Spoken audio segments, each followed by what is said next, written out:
The 1984 Pinocchio is part of Shelley Duvall's fairy tale theatre. Quite a fan of this series. I've seen several of them so far, and I still have quite a few more to go. But I was looking forward to watching this one because I did recently read Pinocchio, and I've been watching a lot of adaptations, and I expected good things from this one, and I wasn't disappointed. This was released, as I said, in 1984. It's directed by Peter Medak with a cast including James Coburn, Carl Reiner, Paul Reubens, Jim Belushi, and various others. And it's written by Mark Curtis and Rod Ash, based, of course, on the story by Carlo Collodi. And I won't go into too much detail, but it is a pretty decent, a quick adaptation. It's not the most true in terms of including everything that's in the story, but the bits that it does bring forward are quite well adapted from the book. And if you're unaware of the story, Geppetto makes a little wooden puppet, and the puppet wants to be a real boy, goes off on adventures and makes some morally questionable decisions and has a lot to learn along the way.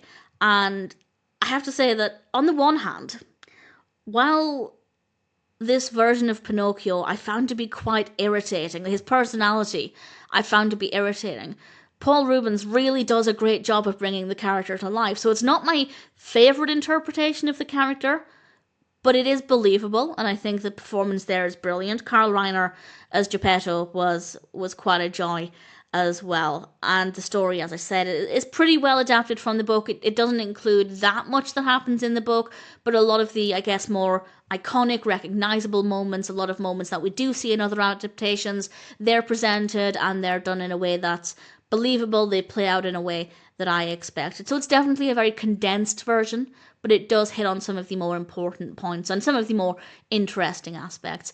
The characters are good. As I said, I do find this Pinocchio to be a little annoying, but in a way that it kind of works. It works for the film. I like the Faerie a lot, and it looks good with some good costumes and fun set designs and a pretty decent colour palette.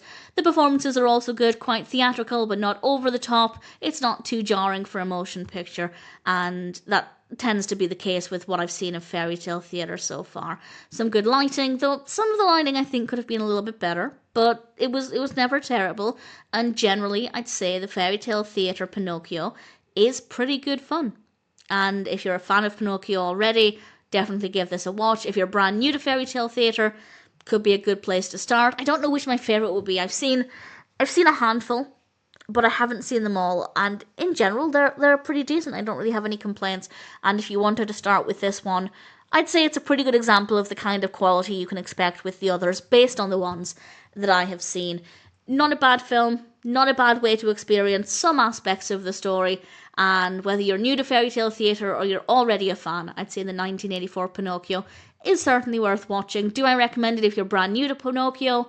I'd say read the book if you can, but my top recommendation will always be Disney's animated film. But if you're looking for a live action version, the 1984 one could be a pretty good one to watch.